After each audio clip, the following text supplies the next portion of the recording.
DD Tamil தொலைக்காட்சி நேயர்களுக்கு வணக்கம். இந்தியா இந்த வாரம் நிகழ்ச்சிக்கு உங்களை வரவேற்பவர் நான் ராஜகோபாலன் சத்யநாராயணன். நான் அபிநயா கணேசன். விரிவான செய்திகளை பார்க்க இருக்கிறோம். அதற்கு முன்னதாக தலைப்பு செய்திகளை பார்க்கலாம். அடுத்த 10 ஆண்டுகளுக்குள் 500 ஜிகாவாட் புதுப்பிக்கத்தக்க எரிசக்தி இலக்கை இந்தியா நிச்சயம் எட்டும். நாடாளுமன்ற கூட்டுக்கூட்டத்தில் குடியரசுத் தலைவர் திரௌபதி முர்மு பேச்சு. இந்தியா ஐரோப்பிய யூனியன் இடையேயான வரலாற்று சிறப்புமிக்க தடையற்ற வர்த்தக ஒப்பந்தம் ஜவுளி, தோல், கடல்சார் பொருட்கள் போன்றவற்றின் ஏற்றுமதியை அதிகரிக்க வகை செய்யும். தடையில்லா வர்த்தக ஒப்பந்தம் முதலீடு, வளர்ச்சி மற்றும் உக்திசார் ஒத்துழைப்புக்கு புதிய பாதை வகுத்துள்ளது. பிரதமர் நரேந்திர மோடி கருத்து. முக்கிய துறைகளில் உள்நாட்டு தொழில்நுட்பங்களை பயன்படுத்த வேண்டும். பிரதமர் நரேந்திர மோடி வலியுறுத்தல். நாடாளுமன்றத்தில் பொருளாதார ஆய்வறிக்கையை தாக்கல் செய்தார் நிதியமைச்சர் நிர்மலா சீதாராமன். 2026 நிதியாண்டிற்கான ஒட்டுமொத்த வளர்ச்சி 7.4% உயரும் என்று தகவல். ஊடுருவல் விவகாரத்தை காங்கிரஸ் தமது வாக்கு வங்கி அரசியலுக்கான ஆயுதமாக பயன்படுத்துகிறது. அசாம் பொதுக்கூட்டத்தில் மத்திய அமைச்சர் அமித்ஷா குற்றச்சாட்டு. மகாராஷ்டிராவில் நிகழ்ந்த விமான விபத்தில் அம்மாநில துணை முதலமைச்சர் அஜித் பவார் மரணம். பாராமதியில் தரையிறங்கிய போது விமானம் நொறுங்கி விபத்திற்குள்ளானது. முழு அரசு மரியாதையுடன் இறுதி சடங்கு. 2035 ஆண்டுக்குள் உலகின் முதல் 4 செமிகண்டக்டர் உற்பத்தி நாடுகளில் ஒன்றாக இந்தியா உருவெடுக்கும். மத்திய தகவல் தொழில்நுட்பத்துறை அமைச்சர் அஸ்வினி வைஷ்ணவ் திட்டவட்டம். சாதி பாகுபாடற்ற சூழலை உயர்கல்வி நிறுவனங்களில் உருவாக்க மத்திய அரசு உறுதி பூண்டுள்ளது. மத்திய கல்வி அமைச்சர் தர்மேந்திர பிரதான் பேட்டி. திமுக ஆட்சியை தூக்கி எறியும் நாள் வெகு தொலைவில் இல்லை. தமிழ்நாட்டின் சட்டம் ஒழுங்கு நிலைமை குறித்து மத்திய இணையமைச்சர் எல் முருகன் சமூக வலைதள பதிவு. அதிநவீன நெசவு, பின்னலாடை இயந்திரங்களை கொள்முதல் செய்யும் ஜவுளி நிறுவனங்களுக்கு 20% மூலதன முதலீட்டு மானியம். முதலமைச்சர் மு க ஸ்டாலின் அறிவிப்பு. தமிழ்நாட்டில் பாலியல் வன்கொடுமை அன்றாட நிகழ்வுகளாக மாறிவிட்டது. அதிமுக பொதுச் செயலாளர் எடப்பாடி பழனிசாமி குற்றச்சாட்டு. திமுக ஆட்சிக்கு முடிவு கட்ட ஒரே கருத்துடைய கட்சிகள் அனைத்தும் ஒரே குடையின் கீழ் வர வேண்டும். பாஜக மாநில தலைவர் நயினா நாகேந்திரன் அழைப்பு. நாட்டின் 77வது குடியரசு தினத்தை முன்னிட்டு தில்லி கடமை பாதையில் குடியரசுத் தலைவர் திரௌபதி முர்மு மூவர்ண கொடியை ஏற்றி வைத்தார். குடியரசு தினத்தை முன்னிட்டு நாட்டிற்காக உயிர் தியாகம் செய்த வீரர்களுக்கு பிரதமர் நரேந்திர மோடி, பாதுகாப்பு அமைச்சர் ராஜ்நாத் சிங் உள்ளிட்டோர் போர் நினைவிடத்தில் மரியாதை செலுத்தினர். தொடர்ந்து குடியரசுத் தலைவர் மாளிகையிலிருந்து சிறப்பு விருந்தினர்களுடன் சாரட் வண்டியில் குடியரசுத் தலைவர் திரௌபதி முர்மு கடமை பாதைக்கு வருகை தந்தார். அவர்களை பிரதமர் நரேந்திர மோடி வரவேற்றார். பின்னர் 21 குண்டுகள் முழங்க குடியரசுத் தலைவர் திரௌபதி முர்மு தேசிய கொடியை ஏற்றி வைத்து மரியாதை செலுத்தினார். பின்னர் விண்வெளி வீரர் சுபான்ஷு சுக்லாவிற்கு அசோக சக்ரா விருதை குடியரசுத் தலைவர் வழங்கி கௌரவித்தார். நிகழ்ச்சியில் சிறப்பு விருந்தினர்களாக ஐரோப்பிய ஆணையத்தின் தலைவர் உர்சுலா வான் டெர் லைன், ஐரோப்பிய கவுன்சில் தலைவர் ஆண்டனியோ கோஸ்டா ஆகியோர் கலந்து கொண்டனர். தொடர்ந்து முப்படைகளின் அணிவகுப்பு மரியாதையை குடியரசுத் தலைவர் ஏற்றுக்கொண்டார். ஐரோப்பிய யூனியனைச் சேர்ந்த ராணுவ வீரர்களும் குடியரசு தின அணிவகுப்பில் இடம்பெற்றனர். இந்திய ராணுவத்தின் படை வலிமையை பறைசாற்றும் வகையில் அர்ஜுன் டாங்கி உள்ளிட்ட பீரங்கிகள், கவச வாகனங்கள், ஆபரேஷன் சிந்தூரின் போது பயன்படுத்தப்பட்ட பிரம்மோஸ், ஆகாஷ் ஏவுகணைகள், சூர்யாஸ்திரா ராக்கெட் லான்ச்சர் அமைப்பு, நாக் ஏவுகணை அமைப்பு, நவீன ஆயுதங்கள் உள்ளிட்டவை அணிவகுப்பில் இடம்பெற்றன. மாநிலங்கள், யூனியன் பிரதேசங்களின் 17 அலங்கார ஊர்திகள் மற்றும் பல்வேறு அமைச்சகங்களின் 13 அலங்கார ஊர்திகளும் அணிவகுத்து சென்றன. தமிழ்நாட்டின் சார்பில் வளர்ச்சிக்கான தாரக மந்திரமாக விளங்கும் தற்சார்பு இந்தியா என்ற கருப்பொருளோடு கூடிய அலங்கார ஊர்தி அணிவகுப்பில் இடம்பெற்றது. கண்கவர் அலங்கார ஊர்திகளின் அணிவகுப்பு குறித்து சிறப்பு விருந்தினர்களுக்கு பிரதமர் நரேந்திர மோடி விளக்கி கூறினார். தொடர்ந்து பரதநாட்டியம், கதகளி, கதக் உள்ளிட்ட கலை நிகழ்ச்சிகளை அனைத்து மாநிலங்களையும் சேர்ந்த 2500 பள்ளி கல்லூரி மாணவ மாணவிகள் நிகழ்த்தி காட்டினர். தொடர்ந்து ராணுவ வீரர்களின் பைக் சாகச நிகழ்ச்சியும் விமானப்படையின் சாகச நிகழ்ச்சியும் நடைபெற்றது. விழாவில் குடியரசு துணைத் தலைவர் CP ராதாகிருஷ்ணன், உச்சநீதிமன்ற தலைமை நீதிபதி, மத்திய அமைச்சர்கள், மக்களவை, மாநிலங்களவை எதிர்க்கட்சி தலைவர்கள், பல்வேறு நாட்டு தூதர்கள், சிறப்பு விருந்தினர்கள் உள்ளிட்டோர் பங்கேற்றனர். டெல்லியில் நடைபெற்ற ஆயுதப்படைகள் பாசறைக்கு திரும்பும் பாரம்பரிய நிகழ்வு அனைவரது கவனத்தையும் ஈர்த்தது. 77வது குடியரசு தின கொண்டாட்டங்களின் நிறைவை குறிக்கும் பீட்டிங் ரீட்ரீட் எனப்படும் படைகள் பாசறை திரும்பும் விழா கடந்த 29ஆம் தேதி விஜய் சவுக்கில் நடைபெற்றது. இதில் பங்கேற்பதற்காக குடியரசுத் தலைவர் திரௌபதி முர்மு அவரது மாளிகையில் இருந்து குதிரைகள் பூட்டப்பட்ட சாரட் வண்டியில் அழைத்து வரப்பட்டார். விஜய் சவுக் வந்த அவரை பிரதமர் நரேந்திர மோடி வரவேற்றார். தொடர்ந்து தேசிய கொடிக்கு மரியாதை செலுத்தியதும் நிகழ்ச்சி தொடங்கியது. முதலாவதாக ஆயுதப்படை வீரர்கள் பேண்ட் வாத்தியங்களின் இசைக்கு ஏற்ப ககன்யான், அமர் ஜவான் உள்ளிட்ட வடிவங்களில் மிடுக்கான அணிவகுப்பில் ஈடுபட்டனர். விமானப்படை வீரர்கள் செயற்கைக்கோள், போர் விமானம், ஏவுகணைகள் ஆகிய உருவங்களை தங்கள் அணிவகுப்பில் தத்ரூபமாக உருவாக்கி அசத்தினர். இதேபோன்ற கடற்படையினர் மீன் வடிவத்திலும் வந்தே மாதரம் வடிவங்களில் அணிவகுத்து நின்றனர். பின்னர் வந்த இராணுவ வீரர்கள் தங்கள் துறையின் அம்சங்களை விளக்கும் வகையில் படை வீரர் பாதுகாப்பு பணியில் ஈடுபடுதல், கிரிக்கெட் உலகக்கோப்பை, ட்ரோன் ஆகியவற்றுடன் சிந்தூர் வடிவத்தை உருவாக்கியிருந்தது பார்வையாளர்களின் விழிகளுக்கு விருந்து படைத்தது. நாடாளுமன்றத்தின் நடப்பாண்டிற்கான முதல் கூட்டத்தொடரான பட்ஜெட் கூட்டத்தொடர் தொடங்கியது. இரு அவைகளின் கூட்டுக்குழு கூட்டத்தில் குடியரசுத் தலைவர் திரௌபதி முர்மு உரையாற்றினார். நாடாளுமன்றத்தின் நடப்பாண்டிற்கான முதல் கூட்டத்தொடரான பட்ஜெட் கூட்டத்தொடர் இம்மாதம் 28ஆம் தேதி தொடங்கியது. ஆண்டின் முதல் கூட்டம் குடியரசுத் தலைவர் உரையுடன் தொடங்குவது மரபு. அதன்படி நாடாளுமன்ற இரு அவைகளின் கூட்டுக் கூட்டத்தில் குடியரசுத் தலைவர் திரௌபதி முர்மு உரையாற்றினார். தலித்துகள், பிற்படுத்தப்பட்டோர், பழங்குடியினர் உட்பட அனைவருக்காகவும் மத்திய அரசு அர்ப்பணிப்புடன் பணியாற்றி வருகிறது என்றார். அனைவரும் இணைவோம், அனைவரும் உயர்வோம், அனைவருக்குமான வளர்ச்சி என்ற மத்திய அரசின் தொலைநோக்கு பார்வை குடிமக்களின் வாழ்வில் ஒரு நேர்மறையான தாக்கத்தை ஏற்படுத்தி வருவதாக கூறிய குடியரசுத் தலைவர் 2014ஆம் ஆண்டின் தொடக்கத்தில் சமூக பாதுகாப்பு திட்டங்கள் வெறும் 25 கோடி குடிமக்களை மட்டுமே சென்றடைந்திருந்தன என்றார். மத்திய அரசின் முயற்சிகளால் தற்போது சுமார் 95 கோடி இந்தியர்கள் சமூக பாதுகாப்பு திட்டங்களின் பயனை பெற்றுள்ளதாக குடியரசுத் தலைவர் திரௌபதி முர்மு கூறினார். ஆபரேஷன் சிந்தூர் நடவடிக்கை இந்திய ராணுவத்தின் வல்லமையை உலக நாடுகளுக்கு உணர்த்தியதாக பெருமிதம் தெரிவித்தார்.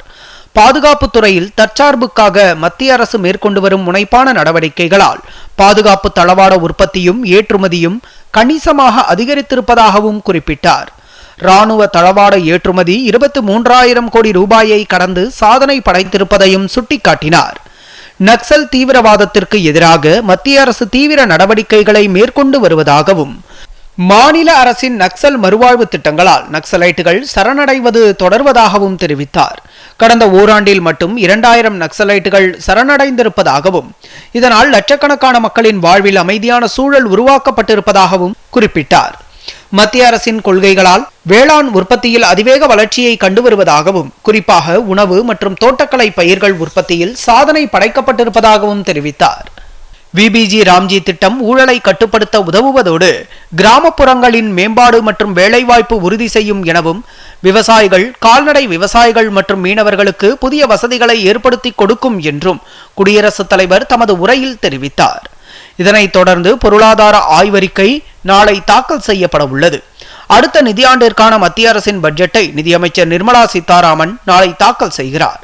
இதனைத் தொடர்ந்து இந்த கூட்டத்தொடரின் முதல் அமர்வு அடுத்த மாதம் 13ஆம் தேதி வரையும், இரண்டாவது அமர்வு மார்ச் 9ஆம் தேதி முதல் ஏப்ரல் 2ஆம் தேதி வரையும் நடைபெற உள்ளன. நாடாளுமன்றத்தில் ஆக்கப்பூர்வமான விவாதங்களுக்கு மத்திய அரசு தயாராக இருப்பதாக பிரதமர் நரேந்திர மோடி தெரிவித்துள்ளார். நாடாளுமன்ற வளாகத்தில் செய்தியாளர்களிடம் பேசிய அவர், நாடாளுமன்றம் என்பது மக்களின் வளர்ச்சிக்கான மேம்பாட்டிற்கான தளமாக இருக்க வேண்டும் என்றார். 2028ஆம் ஆண்டுக்குள் உலகின் 3வது பெரிய பொருளாதாரமாக இந்தியா மாறும் என்ற பிரதமர் நரேந்திர மோடி குடியரசுத் தலைவர் ஆற்றிய உரை 140 கோடி இந்தியர்களின் நம்பிக்கையின் வெளிப்பாடாகவும் குறிப்பாக இளைஞர்களின் லட்சியங்களின் சித்திரமாகவும் அமைந்தது என்று கூறினார். அனைத்து நாடாளுமன்ற உறுப்பினர்களுக்கும் வழிகாட்டும் வகையில் குடியரசுத் தலைவர் பல விஷயங்களையும் எடுத்துரைத்திருப்பதாகவும் அவர் கூறினார். 2047ஆம் ஆண்டு வளர்ச்சியடைந்த இந்தியா என்ற இலக்கை நிச்சயம் எட்டுவது உறுதி என்றும் பிரதமர் நரேந்திர மோடி குறிப்பிட்டார். 2025-26ஆம் நிதியாண்டிற்கான பொருளாதார ஆய்வறிக்கையை மத்திய நிதியமைச்சர் நிர்மலா சீதாராமன் நாடாளுமன்றத்தில் தாக்கல் செய்தார். இது நாளை தாக்கல் செய்யப்படவுள்ள மத்திய பட்ஜெட்டிற்கு ஒரு முன்னோட்டமாக அமைந்துள்ளது. அந்த ஆய்வறிக்கையில் 2026ஆம் நிதியாண்டிற்கான ஒட்டுமொத்த வளர்ச்சி 7.4% அதிகரிக்கும் என்று மதிப்பிடப்பட்டுள்ளது. அதே நேரத்தில் 2027ஆம் நிதியாண்டிற்கான ஒட்டுமொத்த வளர்ச்சி 6.8% முதல் 7.2% வரை இருக்கும் என கணிக்கப்பட்டுள்ளது. உற்பத்தி சார்ந்த நடவடிக்கைகள் வலுப்படுத்துவதோடு வேளாண்மை நிலைப்புத்தன்மையுடன் இருக்க வாய்ப்பிருப்பதாகவும் தெரிவிக்கப்பட்டுள்ளது. உலகளாவிய பொருளாதார சூழல் நிச்சயமற்ற தன்மையுடன் நீடிக்கும் நிலையில் அரசியல் பதற்றங்கள், வர்த்தக சிக்கல்கள் முக்கிய பொருளாதார நாடுகளில் பெரும் தாக்கத்தை ஏற்படுத்தும் என கணிக்கப்பட்டுள்ளது. சர்வதேச சுற்றுச்சூழல் சிக்கல்களை சந்தித்த போதிலும் இந்தியாவின் அண்மை கால பொருளாதாரம் நிலையானதாகவும் நீடித்த வளர்ச்சியுடன் இருப்பதாகவும் அதில் தெரிவிக்கப்பட்டுள்ளது. வேளாண் துறையை பொறுத்தவரை 2026ஆம் நிதியாண்டில் சரியான பருவமழையின் ஒத்துழைப்புடன் 3.1% வளர்ச்சியடைந்திருப்பதாகவும் குறிப்பிடப்பட்டுள்ளது. பணவீக்கம் 1.7% குறைந்திருந்த போதிலும் உற்பத்தி அதிகரிப்பு காரணமாக காய்கறிகள், பருப்புகள் போன்ற அத்தியாவசிய பொருட்களின் விலையில் பெரிய அளவில் மாற்றம் ஏற்படவில்லை என்றும் ஆய்வறிக்கையில் கூறப்பட்டுள்ளது. சர்வதேச சந்தையில் பணவீக்கம் குறைந்துள்ள போதிலும் இந்தியாவின் பொருளாதாரம் வேகமாக வளர்ச்சியடைந்து வருவதாக தலைமை பொருளாதார ஆலோசகர் அனந்த நாகேஸ்வரன் தெரிவித்துள்ளார். இந்தியா மற்றும் ஐரோப்பிய யூனியன் இடையே தடையற்ற வர்த்தக ஒப்பந்தம் இறுதி செய்யப்பட்டுள்ளது. இந்த ஒப்பந்தம் முதலீடு, வளர்ச்சி, யுக்திசார், நட்புறவு ஆகியவற்றில் புதிய பாதையை வகுத்திருப்பதாக பிரதமர் நரேந்திர மோடி பெருமிதம் தெரிவித்துள்ளார். புதுதில்லியில் பிரதமர் நரேந்திர மோடியை ஐரோப்பிய ஒன்றிய தலைவர்களான உர்சுலா வான் டெர் லேயன் மற்றும் ஆண்டோனியோ கோஸ்டா ஆகியோர் ஜனவரி 27ஆம் தேதி சந்தித்தனர். இந்த சந்திப்பின் போது தடையற்ற வர்த்தக ஒப்பந்தம் இறுதி செய்யப்பட்டது. இதில் வர்த்தகம், பாதுகாப்பு, ராணுவ ஒத்துழைப்பு, பசுமை எரிசக்தி, பேரிடர் மேலாண்மை உள்ளிட்ட துறைகளில் மொத்தம் 7 ஒப்பந்தங்கள் கையெழுத்தாகின. இது குறித்து பேசிய பிரதமர் நரேந்திர மோடி, இந்த ஒப்பந்தத்தின் மூலம் இந்தியா ஐரோப்பிய யூனியன் இடையேயான நல்லுறவு வலுவடைந்திருப்பதாகவும் நட்புறவு புதிய உச்சத்தை எட்டியிருப்பதாகவும் கூறினார். இது வெறும் வர்த்தக ஒப்பந்தம் மட்டுமல்ல, இரு நாடுகளின் செழுமைக்கான புதிய வரைபடம் என்றும் அவர் தெரிவித்தார். ஐரோப்பிய யூனியனில் இடம்பெற்றுள்ள 27 நாடுகளுடன் மேற்கொள்ளப்பட்டுள்ள இந்த வர்த்தக ஒப்பந்தம் இரு நாடுகளுக்கிடையேயான முதலீட்டை ஊக்கப்படுத்துவதுடன் உலகளாவிய விநியோக சங்கிலியை பலப்படுத்தும் என்றும் நம்பிக்கை தெரிவித்தார். தடையற்ற வர்த்தக ஒப்பந்தத்தின் மூலம் இந்தியா மற்றும் ஐரோப்பிய யூனியனை சேர்ந்த 200 கோடி மக்கள் பயனடைவார்கள் என்று ஐரோப்பிய ஆணையத்தின் தலைவர் உர்சுலா வான் டெர் லேயன் தெரிவித்துள்ளார். இதுகுறித்து அவர் வெளியிட்டுள்ள சமூக வலைதள பதிவில், இந்த ஒப்பந்தம் அனைத்து ஒப்பந்தங்களுக்கும் தலையாய ஒப்பந்தமாக திகழ்வதாக கூறியுள்ளார். இதன் மூலம் இரு நாடுகளுக்கிடையேயான பரஸ்பர நட்புறவில் புதிய அத்தியாயம் தொடங்கி இருப்பதாகவும் இரு நாடுகளும் யுக்திசார் நட்புறவை மேலும் பலப்படுத்த உறுதி பூண்டிருப்பதாகவும் உர்சுலா வான் டெர் லேயன் பெருமிதம் தெரிவித்துள்ளார். வளர்ச்சிக்கு வித்திடும் முக்கிய துறைகளில் உள்நாட்டு தொழில்நுட்பங்களை பயன்படுத்த வேண்டும் என்று பிரதமர் நரேந்திர மோடி வலியுறுத்தியுள்ளார். செயற்கை நுண்ணறிவு தொழில்நுட்பம் சார்ந்த நிபுணர்கள் மற்றும் பல்வேறு நிறுவனங்களின் தலைமை செயல் அதிகாரிகளுடன் அவர் கலந்துரையாடினார். புதுதில்லியில் உள்ள பிரதமரின் அதிகாரப்பூர்வ இல்லத்தில் இந்த கலந்துரையாடல் நடைபெற்றது. அப்போது செயற்கை நுண்ணறிவு தொழில்நுட்பத்தில் நாடு தன்னிறைவு அடையும் இலக்கை அடைய அனைத்து வகையிலும் ஆதரவு அளிப்பதாக நிபுணர்கள் தெரிவித்தனர்.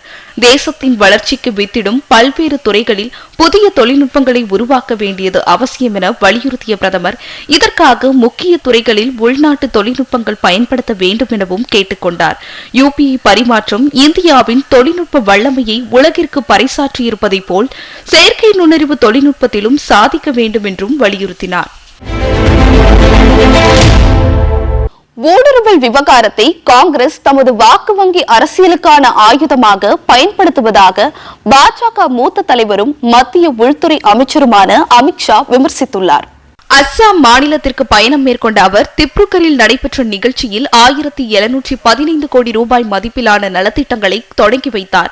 தொடர்ந்து அங்கு ஏற்பாடு செய்யப்பட்டிருந்த பிரச்சார பொதுக்கூட்டத்தில் கலந்து கொண்டு உரையாற்றிய அவர், ஐரோப்பிய நாடுகளுடனான தடையற்ற வர்த்தக ஒப்பந்தம் அஸ்ஸாமின் புகழ்பெற்ற தேயிலை ஏற்றுமதியை ஊக்குவிக்கும் என்றார். வெள்ளத்தால் பாதிக்கப்படாத வகையில் அஸ்ஸாம் மாநிலத்தை பாதுகாக்க மத்திய அரசு பல்வேறு நடவடிக்கைகளை மேற்கொண்டு வருவதாக குறிப்பிட்ட அமித்ஷா, எதிர்வரும் சட்டப்பேரவை தேர்தலில் பாஜகவிற்கு வாக்களித்தால் அந்த மாநிலத்தில் வளர்ச்சி, அமைதி, பாதுகாப்பு, தொழில்துறை முன்னேற்றம் உள்ளிட்டவை உறுதி செய்யப்படும் என்றார். முந்தைய காங்கிரஸ் அரசு அஸ்ஸாம் மாநிலத்தை புறக்கணித்து விட்டதாக குற்றம் சாட்டினார். வன்முறை மற்றும் கலவரங்களால் பாதிக்கப்பட்டிருந்த அஸ்ஸாம் மாநிலம் ஆளும் பாஜக அரசால் அமைதி மற்றும் வளர்ச்சிக்கான மாநிலமாக மாறியிருப்பதாகவும் அமைச்சர் அமித்ஷா பெருமிதம் தெரிவித்துள்ளார். மகாராஷ்டிரா மாநிலம் பாரமதியில் நிகழ்ந்த விமான விபத்தில் அம்மாநில துணை முதலமைச்சர் அஜித் பவார் உயிரிழந்தார்.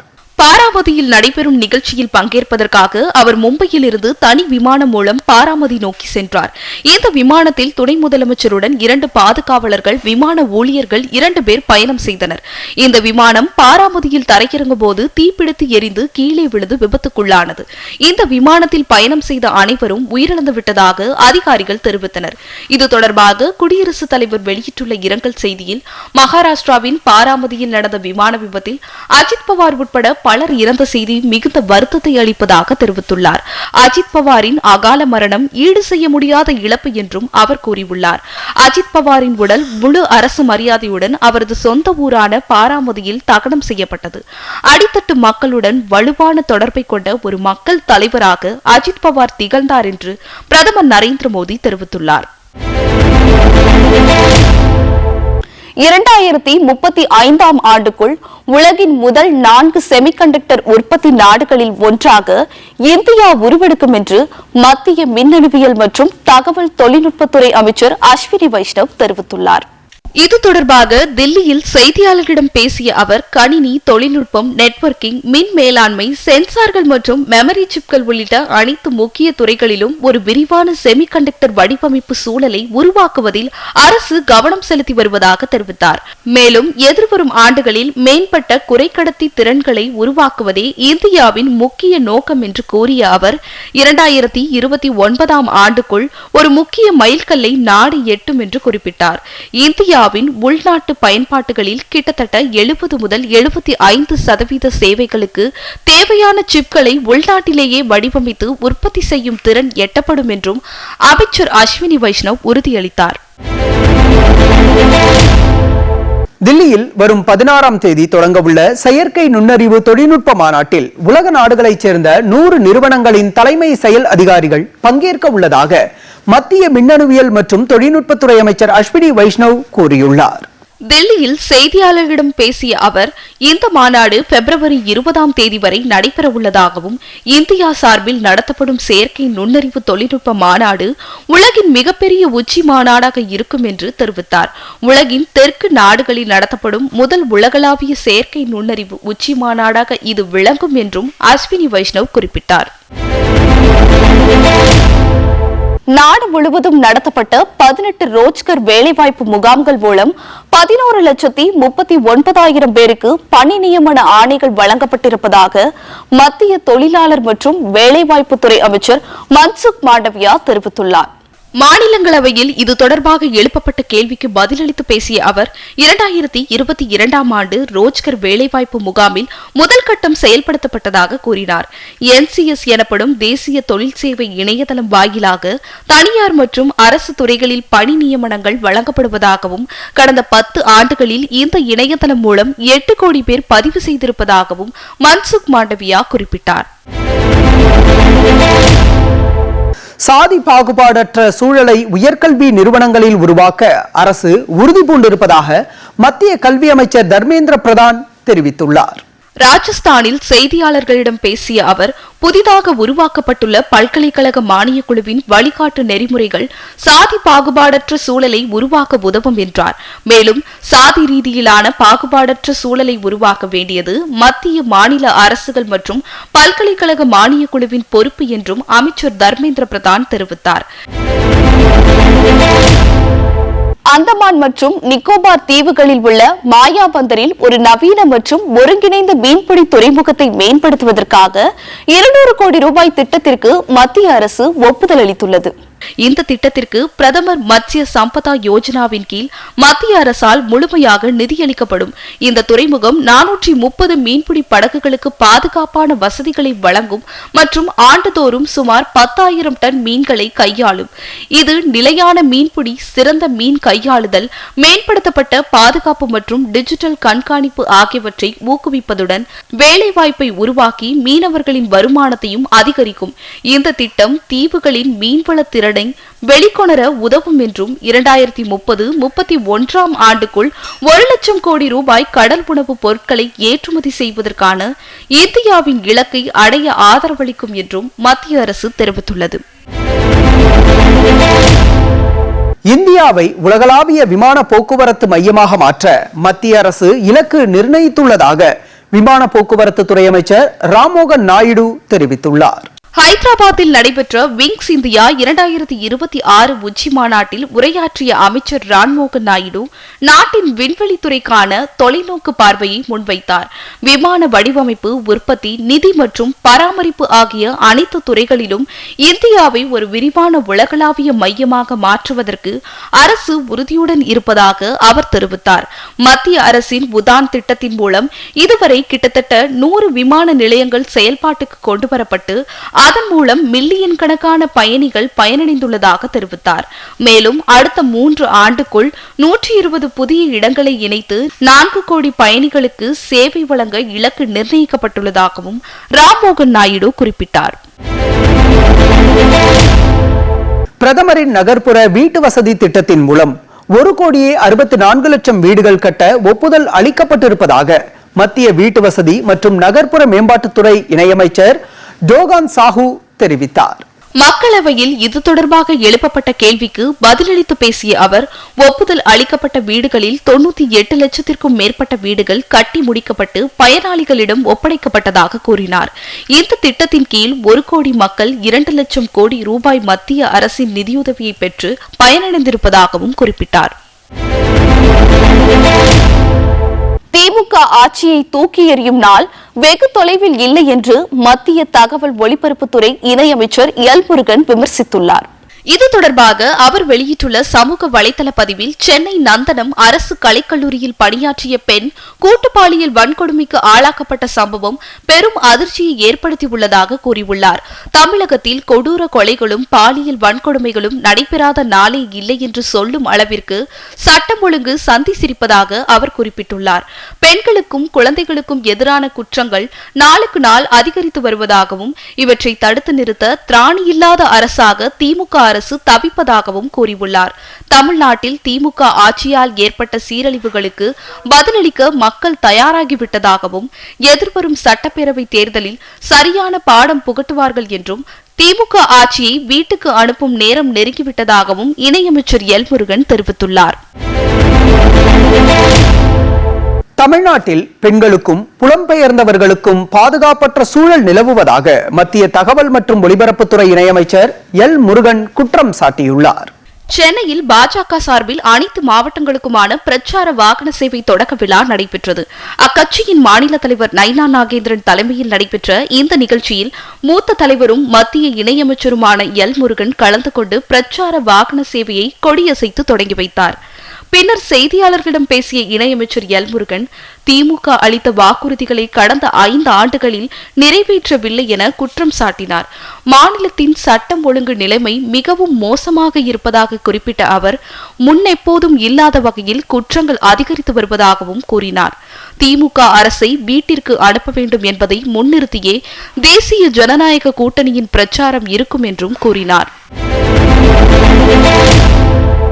அதிநவீன நெசவு மற்றும் பின்னலாடை இயந்திரங்களை கொள்முதல் செய்யும் ஜவுளி நிறுவனங்களுக்கு 20% மூலதன முதலீட்டு மானியம் வழங்கப்படும் என முதலமைச்சர் மு.க. ஸ்டாலின் அறிவித்துள்ளார். கோவை கொடிஷியா வளாகத்தில் நடைபெற்ற முதலாவது சர்வதேச ஜவுளி தொழில் மாநாட்டில் காணொலி காட்சி வாயிலாக உரையாற்றிய அவர், அமெரிக்காவில் இறக்குமதி செய்யப்படும் இந்திய பொருட்களுக்கு 50% வரி விதிக்கப்பட்டுள்ள நிலையில் ஜவுளித்துறைக்கு உதவுவதற்காக தமது அரசு பல்வேறு முயற்சிகளை மேற்கொண்டு வருவதாக குறிப்பிட்டார்.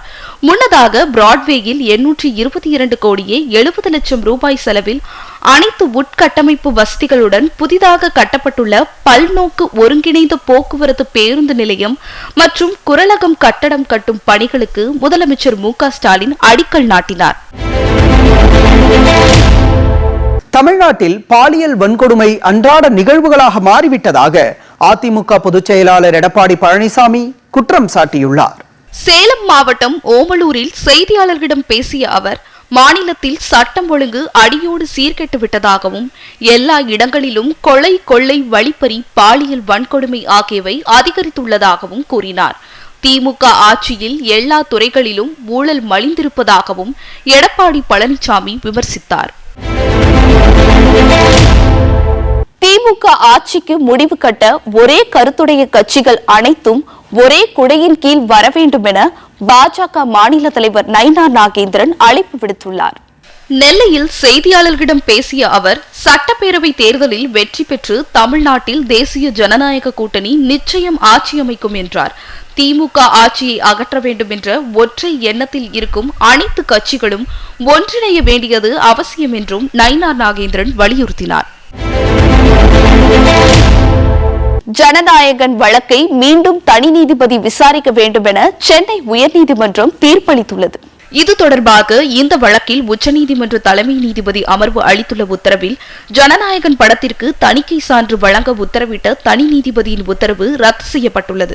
மேலும் வழக்கை மீண்டும் தனி நீதிபதி ஆஷா விசாரிக்க வேண்டும் என்றும் நீதிபதிகள் தங்கள் உத்தரவில் தெரிவித்துள்ளனர்.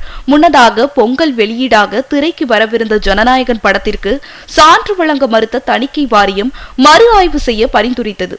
இதை எதிர்த்து பட தயாரிப்பு நிறுவனம் சென்னை உயர்நீதிமன்றத்தில் வழக்கு தொடர்ந்தது. இந்த வழக்கை விசாரித்த தனி நீதிபதி பி.டி. ஆஷா உடனடியாக சான்று வழங்க உத்தரவிட்டு மறு ஆய்வு பரிந்துரையை ரத்து செய்தார்.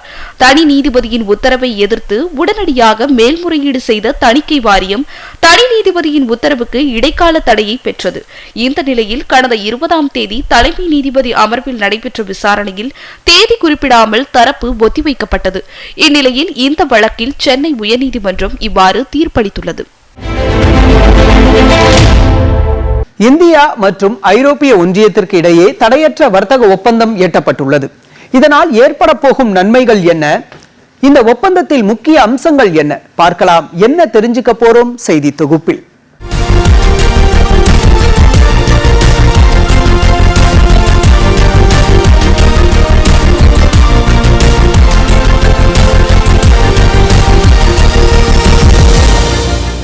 இந்த ஒப்பந்தம் குறித்து வரலாற்றிலேயே இதுவரை இல்லாத மிகப்பெரிய தடையற்ற வர்த்தக ஒப்பந்தத்தை நிறைவு செய்துள்ளது என்று பிரதமர் நரேந்திர மோடி குறிப்பிட்டிருந்தார். மேலும் வர்த்தகம், முதலீடு மற்றும் தொழில்துறை வளர்ச்சியில் மாற்றத்தையும் இது ஏற்படுத்தும். இந்திய ஆடைத்துறைக்கு ஒரு மைல்கல்லாக அமைந்துள்ளது. அடுத்த 3 ஆண்டுகளில் இந்திய ஆயத்த ஆடை ஏற்றுமதியை இரட்டிப்பாக்கும் வகையில் இந்த ஒப்பந்தம் வழிவகை செய்துள்ளது. ஐரோப்பிய யூனியன் சந்தையில் இந்திய ஆடைகளுக்கு வர்த்தக வரியின்றி அனுமதி கிடைப்பதால் ஐரோப்பிய சந்தையில் இந்தியாவின் போட்டித்திறனை பெரிதும் உயர்த்தும். புதிய முதலீடுகள் மற்றும் வேலை வாய்ப்புகளையும் உருவாக்கும். ஜெர்மனி, பிரான்ஸ், ஸ்பெயின், இத்தாலி போன்ற முக்கிய ஐரோப்பிய நாடுகள் ஏற்கனவே இந்தியாவிலிருந்து அதிக அளவில் ஆயத்த ஆடைகளை இறக்குமதி செய்து வருகின்றன. இந்த புதிய ஒப்பந்தம் அந்த நாடுகளுக்கு இந்தியாவின் ஆயத்த ஆடை ஏற்றுமதியை மேலும் அதிகரிக்கும். தொழிலாளர் சார்ந்த பொருட்களுக்கு ஐரோப்பிய யூனியன் வரிகள் 0% குறையும். 90% மேற்பட்ட இந்திய பொருட்களின் மீதான அனைத்து வரிகளையும் ரத்து செய்யும். இந்தியாவிற்கான 96% ஏற்றுமதிகளுக்கான வரிகள் குறைக்கப்படும். குறிப்பிடத்தக்க வகையில் இந்தியா தனது உள்நாட்டு ஆட்டோமொபைல் சந்தையை ஐரோப்பிய ஒன்றிய இறக்குமதிகளை அனுமதிக்க முடிவு செய்துள்ளன. பெரும்பாலான கார்களுக்கான வரிகளை 30% 35% குறைத்துள்ளது. பின்னர் படிப்படியாக 10% குறைக்கப்படும். இந்த ஒப்பந்தம் சந்தை வாய்ப்புகளை விரிவுபடுத்துவதோடு வேலைவாய்ப்பு உருவாக்கம் மற்றும் இந்தியாவின் முக்கியத்துவம் வாய்ந்த நலன்களை பாதுகாக்கும் வகையில் அமைந்துள்ளது. இத்துடன் நிறைவடைந்தது இந்தியா இந்த வாரம் செய்தி தொகுப்பு. மற்றும் ஒரு நிகழ்ச்சியில் சந்திக்கலாம். நன்றி, வணக்கம்.